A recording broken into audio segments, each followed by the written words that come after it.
আমি ছাত্রলীগের কর্মী ছিলাম না, শুধু ছোটখাটো একটা নেতাও ছিলাম, হলের পোস্টেড ছিলাম। আজকে প্রথমে ধন্যবাদ ও কৃতজ্ঞতা জানাচ্ছি হাজার বছরের শ্রেষ্ঠ বাঙালি জাতির জনক শেখ মুজিবুর রহমানের সুযোগ্য কন্যা, যার নেতৃত্বে বর্তমানে বাংলাদেশ বিশ্বে উন্নয়নের একটি রোল মডেল হিসেবে পরিচিত, এবং যিনি তার লিডারশিপের কারণে আসলে আমরা দেখেছি যে বিশ্বের বড় বড় নেতাদের মাঝে তার স্থান করে নিতে পেরেছেন। সেই আমাদের প্রাণপ্রিয় নেত্রী এবং প্রধানমন্ত্রী, মাননীয় প্রধানমন্ত্রী জননেত্রী শেখ হাসিনাকে। আর আসলে আমিও যেটা বলেছি যে আমি ছাত্রলীগের কর্মী ছিলাম না, শুধু ছোটোখাটো একটা নেতাও ছিলাম, হলের পোস্টেড ছিলাম। আর আমি বিভিন্ন প্রোগ্রামে গিয়েছি, আমি দেখেছি নেত্রীকে ঢাকা মেডিকেল যখন বার্ন ইউনিটে বিএনপির আন্দোলনের সময় যখন আছে বিভিন্ন অকারেন্সগুলো ওঠে, তখন তিনি গিয়েছেন। আমরা রাস্তার পাশে দাঁড়িয়েছি, তাকে দেখেছি গাড়ির কালো গ্লাস থেকে, স্পষ্ট দেখতে পারিনি, টিভিতে দেখেছি। আর আজকে দেখার পরে আমি অনেকক্ষণ চেয়ে রয়েছি। আমি 2.5 বছর বয়সে আমার মা মারা যায়, আর আমার ছোটো আজকে এখানে এসেছে, ওর বয়স ছিল তখন 1 বছর। আমার মায়ের এটা আমি যতটুকু মনে করতে পারি, আমি সেটা খুঁজে পেয়েছিলাম আমার প্রাইমারির একজন শিক্ষিকার মধ্যে, আমি যেই প্রাইমারিতে পড়েছি।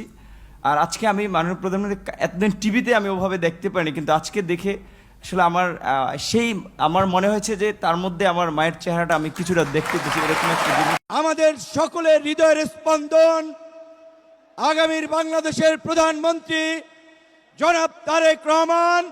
আমাদের মাঝে উপস্থিত হয়েছেন বিএনপির চেয়ারম্যান, আমাদের সকলের হৃদয়ের স্পন্দন আগামীর বাংলাদেশের প্রধানমন্ত্রী জনাব তারেক রহমান।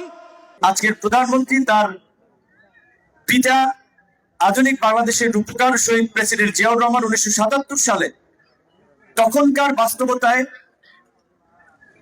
সেচ এবং কৃষি নির্ভর অর্থনীতিকে প্রসারিত করার জন্য, এবং একই সাথে এই যে ম্যানুয়াল পদ্ধতিতে খননের একটা বিবেচনার বিষয় ছিল যে এখানে যারা কাজ করবে তাদের একটা কর্মসংস্থান হচ্ছে।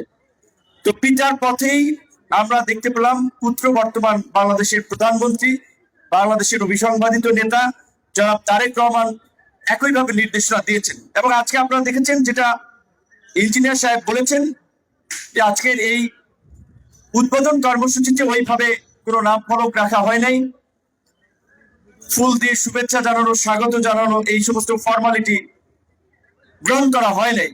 এটাও কিন্তু প্রধানমন্ত্রীর একটা অনুশাসন যে আমরা ফর্মালিটির চেয়ে কাজের মধ্যে যত দ্রুত আমরা স্টার্ট করতে পারি।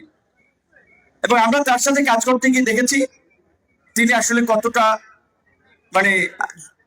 কাজের প্রতি তার ডেডিকেশন। আপনারা জানেন যে 9টার আগেই সচিবালয়ে চলে আসেন। প্রধানমন্ত্রী সচিবালয়ে সাধারণত অফিস কম করেন, তিনি প্রায় প্রতিদিনই তার অফিস সচিবালয় হয়ে তারপরে প্রধানমন্ত্রীর কার্যালয়ে যান, এবং তার বারবার আমাদেরকেও মনে করিয়ে দেওয়া যে আমরা জনগণের ভোট এবং সমর্থন নিয়ে আছি, আমরা কাজের মাধ্যমে এই সমর্থনটা কিন্তু ধরে রাখতে হবে।